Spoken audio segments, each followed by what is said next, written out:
Hi everyone. I have an announcement to make. I figure it'd probably be best to do a video and kind of talk to all my friends at once to kind of let everyone know what's going on, because I know a lot of people have been wondering about my testing and going to Mayo and quite a few surgeries I've had this year and what exactly is going on. I've got a lot of people private messaging me and asking.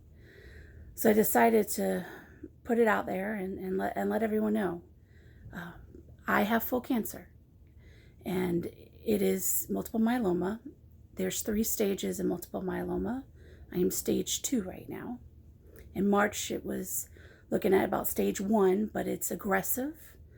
And since March, it has jumped quite high. And I have what's called aggressive chromosomes, 3 of them, 17p del, and 13 monosomal, and what's called 1q. And what that is they're chromosomes that can make it extremely aggressive and move very fast. And I've known since 2014 that I had 1q, and there was a chance when it took its switch that it could progress very fast. I was told last week that if I did not get aggressive treatment now, I would not live to make it to the end of this year of 2020. So I am right now preparing and getting ready. This is my last week of doing anything, because I'm going to be locked away for quite a while and not be able to do much of anything. So I'm trying to just do as much as possible and I guess enjoy life as much as possible. I had a lot to think about. I wasn't sure if I was going to do the treatment, honestly. It was a very difficult decision, because at this point there's no cure for multiple myeloma. There's only 3 stages, and me being stage 2, and know that I had possibly to not even the end of the year, then it would be kind of God's way, I guess, of telling me it's my time. Because as a lot of you that know me know, I've been fighting for my life for quite a while now in all aspects of my heart and different things. Since there's no cure, I didn't know if I'm going to have this long drawn out process of prolonging my death and have to go through the hell I'm fixing to go through with all the treatment, the chemo, the stem cell transplant, the hopefully CAR T cell therapy. And I had to really think about all of that, whether it's something I want to do and to die anyways, or if that miracle cure might happen through me being able to prolong my death. So after God knows a couple weeks of lots of tears and crying, I've decided to fight this all the way, no matter what, it's gonna happen. So I start steroids on Monday, June 15th, which will start to immediately lower my immune system. And on Tuesday, June 16th, I start everything else, which is all my chemo. I'm going to be having Velcade, which is a shot once a week. I'm going to have Zometa, which is infusion into my bones for them to help get better and get stronger against the cancer. And I'm going to have Revlimid, which is by pills. And I'm also going to have, I think it's called Vaclear, which is for shingles, because that is a big problem with these treatments. And of course, a little bit higher dosages on my Lovenox shots that I take twice a day for blood thinning, because 3 of these medicines also help produce blood clots, which a lot of people that know me know I've had a clotting factor since 2015. So unfortunately, I'm going to lose my hair, and we're going to do the stem cells possibly in 4 weeks after the treatments start. And they're going to evaluate it and possibly either go another month additional and then do transplant in 8 weeks after I start my treatment. So within the next 2 months, I will be doing that. When that happens, I will be in Jacksonville for that entire time. I will be living there in like a bubble. And they're expecting a month. It used to be 2 months, but they're expecting a month for transplant. And is a possibility, if everything goes perfect, maybe 2 weeks. They have actually had cases done and finished transplant in 2 weeks. So I have a lot to learn on that aspect. My daughter has asked me to blog my journey. And at first, I didn't want to do that because it's just not me. But finding out I was diagnosed with this in my early 30s, and I'm 43 now. Most people with this disease are over the age of 70. I have been fighting this since 2011, and now we're in 2020. And a lot of people don't understand it. And there's a lot of people, even though it's rare, that have this out there under the age of 50 that are very lost and very confused at what the process is. What's an M spike? What are IgGs, IgAs, IgMs? What are the Kappa Lambda light-free chains? What does these blood tests mean? Why do they constantly test them? Why does your heart get affected? Everything. Why do I have cramps in my legs? Why does my bones hurt? And a lot of my friends have never seen this side of my tears. Of course, my wife and my family has. But most of the time when I have those days, I hide in my house. So there's a lot of people out there in my age group that need to understand it too. So I've decided that I am going to do my daughter's request, and I am going to create a Facebook page to blog this journey and help people understand and help, I guess, the teacher in me that teaches everything from meditation to everything else is going to help from a patient's perspective on what I'm going through. Like my Lovenox shots, they're very, very painful, but I found ways of dealing with it that make it a lot less painful after almost 2 years of taking them and give them to myself. And that was one of my biggest fears, was being able to have to shoot myself with these shots, because they're very big shots that I get twice a day, and they cause hematomas. I have multiple hematomas in my stomach because of it. So I want to be able to share those experiences. What can make it easier? Why do a sedation with a bone marrow biopsy? Why not do it? And the reasons why of what I had to learn, either the hard way, should I say, or I learned along the way from other people sharing. But it was a very hard way to find people in my age group that have this, which is different. My myeloma was deemed environmental. And I have a really good idea of how I got that with my career of almost 17 years and a construction process that was happening during that time. I've talked to my doctors very thoroughly about it and what they believe and what I had experienced. And they are pretty sure that that is exactly how I got my multiple myeloma. Usually a lot of men in the construction field get this diagnosis, more so than women do. I know that it's a lot to look at. I haven't chosen that route yet. I am looking into that route. I do know that there's a lot of expenses. My treatment is going to cost approximately $55,000 a month right now. When I get the stem cell transplant, well, that can usually run into about $3.5 million for one of them. And I know that insurance, thankfully, I'm on Medicare, and it's helping. But because there's share of cost Medicaid in the state of Florida, that 20% kind of sticks out there.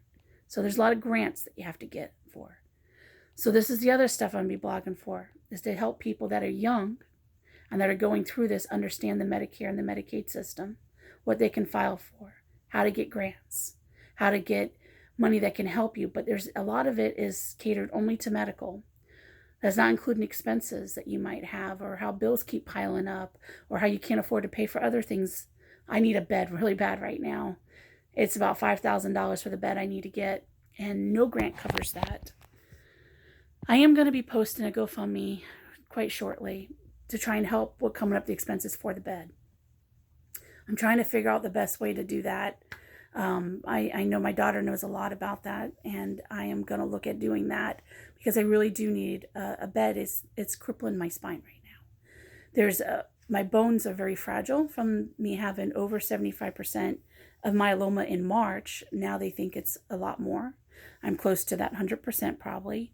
And from having so much cancer cells in my bones, it is causing me a lot of problems with my spine and a crippling of the bones back there. I have to try and explain what multiple myeloma is. It's a cancer of the plasma cells of the blood in the bones. So it's very difficult to try and explain what it is or what it does. And it's a very long, drawn out process that starts with a disease called MGUS, which is when you carry what's called the M protein or the M spike within your bloodstream. And they constantly check you every 3 to 6 months. And then as it progresses and gets worse, and that M spike can climb, or the IgGs, IgAs, IgMs, the kappa lambdas, and all that start to increase or lower themselves, then they start testing you like every 2 months. Then they start doing the bone marrow biopsies to see exactly how much is in your bones. Everyone was quite shocked with mine in March. I went from 20% last year to 75% this year. It's a very much of an aggressive climb within 1 year's process. It's a long story, which I'm not going to get into right now. But for me, my bones have always shown more so than my blood actually shows. I have a theory. Maybe it's because I figure skated and I did so much dance and I did cheerleading and I was very athletic as a child. And I worked out in a gym for a lot of my young life into my early 20s. Maybe my bones are really strong because of that. Maybe that's why. I do know that right now I have the fight of my life coming up. And I'm sharing that with you guys because it's going to be a very hard journey. So this way you kind of know what's going on. I'm very grateful for all my family and friends with all the prayers that were sent. I appreciate all of them so very much. And I do accept healing and I accept prayers. I do know that there's a good chance that I could be the first person to say I am cured by this disease. And I'm hoping, praying to God that I get accepted in the CAR T-cell therapy, which I have researched a lot on and went to a conference on in January and posted early on about it, that I can be one of the people that actually says, I am now cured of multiple myeloma, not just remission. That is prolonging this disease out for it to come back, but for it actually to be cured. And then the world can look at how they can do this. I am scared. I'm terrified. I am had a lot of tears. But I know it's going to be okay. And I know there's a purpose for it. Maybe the purpose is for me to blog it so people will learn from it. Maybe the purpose is because that miracle cure will happen. Maybe the purpose is just to let other people know of things to be aware of in your work environment and what to look for. Because I'm pretty sure I remember what started this and what caused it based on talking to my doctors.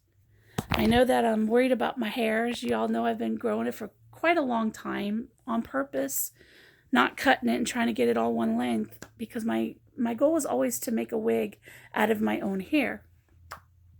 My doctors told me that my insurance will cover that, so I'm very grateful for it because it's expensive, but they will do that and make a wig out of my own hair.